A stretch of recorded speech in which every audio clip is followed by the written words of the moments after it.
If you aren't familiar with diesel engines, you may be wondering just what sounds are acceptable. Not every noise that comes from under the hood is bad. Some sounds are normal. Diesel engines problems usually happen because drivers ignore the unusual noises, which can indicate problems. Don't take any strange noises lightly and schedule a diesel service as soon as possible. You may hear a rattling sound when you accelerate. This is caused by the air and fuel mixture in the cylinder igniting prematurely. This is called pre-ignition, and it can damage the pistons, valves, and connecting rods inside the engine.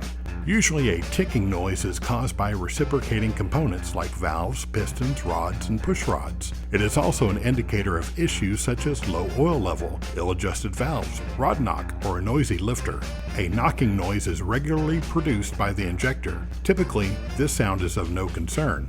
However, over time, deposits build up in the tips of the fuel injectors. This is a sign of fuel being left over in the injection tips after the engine is shut. The timing chain connects the crankshaft and camshaft and will produce a meshing sound if it is too loose. The key to getting the best performance and fuel mileage from your diesel engine is clean, functioning fuel injectors. Contact our ASC certified technicians at Auto and Fleet Mechanic for more advice from a diesel mechanic. Our auto shop proudly serves residents in Modesto, California and surrounding areas. Contact us at 209-408-1994 or find us at autoandfleetmechanic.com.